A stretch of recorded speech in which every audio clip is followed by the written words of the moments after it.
सुबह का वक्त था। सूरज की सुनहरी किरणें ऊंचे ऊंचे दरख्तों की घनी शाखों से छिन छिन कर नीचे आ रही थीं। परिंदों के चहचहाने की मखसूस आवाज ने माहौल को मजीद खूबसूरत बना दिया था। घरों से उठता धुआं बता रहा था कि गांव के मकीन नाश्ते के पकवानों की तैयारी में मसरूफ हैं। ऐसे में जामी स्कूल जाने की तैयारी कर रहा था।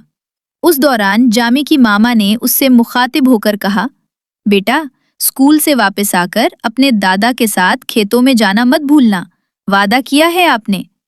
जामी ने मुस्कुराते हुए जवाब दिया, मामा आप फिक्र न करें, मैं अपना वादा जरूर पूरा करूंगा। पढ़ाई की मसरूफियत और स्कूल की गहमा गहमी ने जामी के जहन से दादा के साथ किए गए वादे की याद को ऐसे मिटा दिया जैसे कभी उसका वजूद ही न रहा हो। स्कूल से वापस आते हुए जामी और उसके दोस्तों ने क्रिकेट खेलने का प्रोग्राम बना लिया। घर पहुंचते ही जामी ने अपना स्कूल बैग अलमारी में रखा और दोस्तों के हमरा क्रिकेट खेलने चला गया। क्रिकेट का खेल जामी को बहुत पसंद था। खेल की दिलचस्पी ने जामी और उसके दोस्तों को वक्त गुजरने का एहसास ही ना होने दिया। खेल खत्म होने के बाद सब अपने अपने घर रवाना हुए। जामी अभी रास्ते ही में था कि अचानक उसके दिमाग की एक खिड़की खुली और उसे अपनी मामा के अल्फाज सुनाई देने लगे, बेटा, स्कूल से वापस आकर अपने दादा के साथ खेतों में जाना मत भूलना, वादा किया है आपने। जामी ने बेसाख्ता उफक की तरफ देखा। डूबते सूरज की किरणें धीरे धीरे मध्यम हो रही थीं। जामी तेज तेज कदम उठाता घर पहुंचा।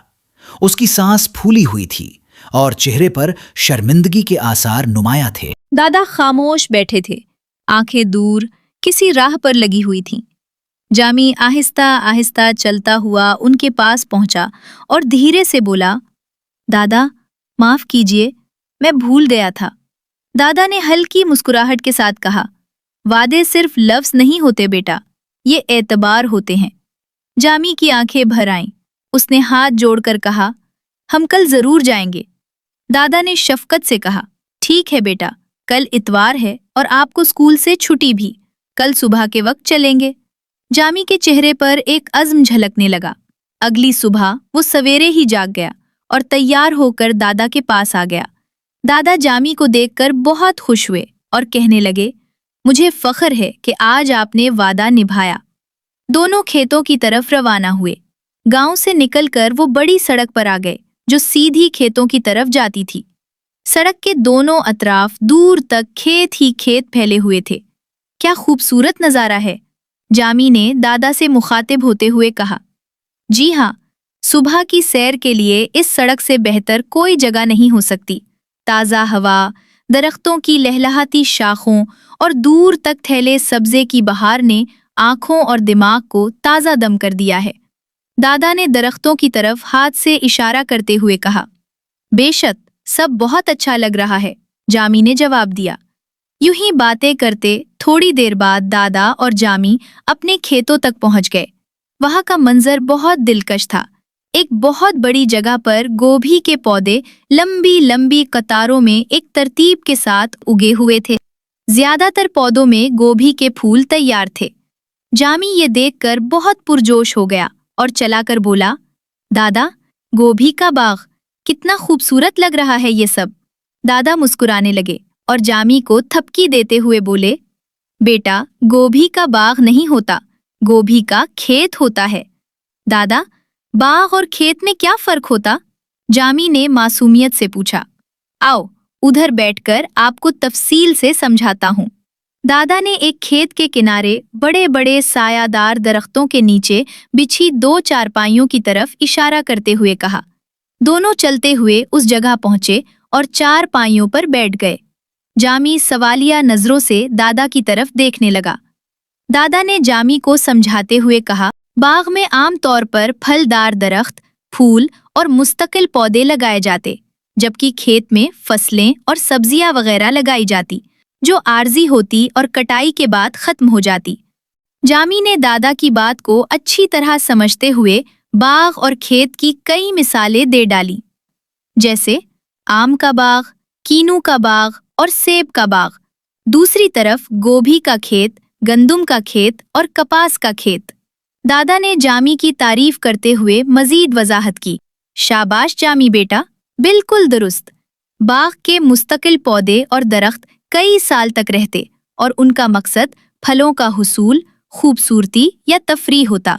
दूसरी तरफ खेतों के आर्जी पौधे मौसमी होते और उनसे बड़े पैमाने पर ज़रई पैदावार हासिल की जाती। दादा, मामा घर में गोभी का सालन पकाती, बड़ा मज़े का होता। मुझे कच्ची गोभी खाना बहुत अच्छा लगता। जामी ने दादा से मुखातिब होकर कहा। बेटा, गोभी का सालन वाकई बहुत मज़ेदार होता, खास तौर पर जब गोभी में आलू और मुर्ग का गोश्त मिलाकर पकाया जाए। इसके साथ साथ गोभी सेहत के लिए भी बहुत मुफीद है। गोभी ग़िज़ाइयत से भरपूर, कम कैलोरीज वाली सब्जी है। ये फाइबर, विटामिन सी, विटामिन के और B6 से मालामाल है। गोभी दिल की सेहत, हड्डियों की मजबूती और जिस्म की इन्फेक्शन से लड़ने की सलाहियत को बढ़ाती है। दादा ने जामी की बात आगे बढ़ाते हुए गोभी के कई फवायद बता दिए। सुबह नाश्ते में गोभी वाले पराठे भी तो बहुत मज़ा देते, जामी ने कहा तो दादा मुस्कुराने लगे। दादा और जामी की बातें जारी थीं कि इतने में चाचा ट्रे में रखे पीतल के बड़े बड़े गिलासों में लस्सी लेकर आ गए। चाचा खेतों में काम करते थे, बहुत शफीक और प्यार करने वाले इंसान थे। छोटे बड़े सब उन्हें चाचा के नाम से पुकारते थे। चाटी की ठंडी ठार और खुशबूदार लस्सी पीकर सब ताजा दम हो गए। लस्सी पीकर दादा ने चाचा से मुखातिब होकर कहा, जामी को साथ ले जाओ और खेत से गोभी के चंद तैयार फूल ले आओ। जामी पुरजोश होकर खड़ा हो गया। खेत से गोभी के फूल लाना जामी के लिए किसी एडवेंचर से कम ना था। जामी चाचा के साथ गोभी लेने चला गया। खेत के अंदर जाकर गोभी के फूलों की कतारों के दरमियान चलना जामी के लिए बहुत खुशगवार तजुर्बा था। खेत के दरमियान चलते हुए जामी ने चाचा से पूछा, एक खेत कितना बड़ा होता? खेत की पैमाइश किस तरह करते? चाचा ने जवाब दिया, जमीन या खेत के रकबे की पैमाइश एकड़ में की जाती। एक एकड़ में 8 कैनाल और एक कैनाल में 20 मरले होते। जामी, जो पूरी तवज्जो से चाचा की बात सुन रहा था, फौरन बोला, इस हिसाब से एक एकड़ में 160 मरले बनते। चाचा ने खुश होते हुए कहा, लगता है आपका मैथ बहुत अच्छा है, बिल्कुल दुरुस्त हिसाब लगाया।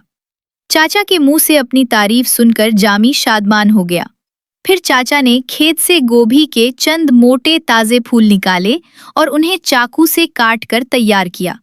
जामी निहायत इश्तियाक से चाचा को ये सब करते हुए देखता रहा।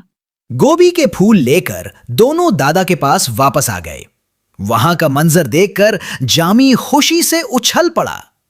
दादा चारपाई पर तकिए के सहारे नीम दराज मुर्गियों और चूजों को दाना डाल रहे थे। दर्जनों मुर्गियां और चूजे चारपाई के गिर्द अटखेलियां करते दाना चुग रहे थे। जामी जमीन पर बैठ गया और नर्मो मुलायम रंग बिरंगे चूजों और मुर्गियों से खेलने लगा। मुर्गियों और चूजों से खेलना जामी को बहुत अच्छा लगता था। थोड़ी देर मुर्गियों से खेलने के बाद जामी और दादा वापसी के लिए तैयार हो गए। घर जाते हुए दादा ने जामी से पूछा, कैसी रही खेतों की सैर? जामी ने पुरजोश अंदाज में जवाब दिया, वंडरफुल दादा, थैंक यू सो मच दादा। आज की सैर न सिर्फ मजे की थी बल्कि मैंने बहुत सारी नई चीजें भी सीखी। अब मैं आपके साथ हर इतवार यहां आया करूंगा। जामी की बात सुनकर दादा खुश हो गए और जामी को थपकी देते हुए बोले, रात के खाने में गोभी और मुर्ग के गोश्त का सालन कैसा रहेगा? जामी ने मुस्कुराते हुए जवाब दिया, बेहतरीन। और दादा, सुबह नाश्ते में गोभी वाले पराठों के बारे में क्या ख्याल है? जामी की बात सुनकर दादा भी मुस्कुराने लगे। इसी तरह बातें करते वो घर वापस आ गए। घर पहुंचकर जामी सीधा अपनी मामा के कमरे में चला गया और उन्हें खेतों की सैर का अहवाल मजे ले लेकर बताने लगा।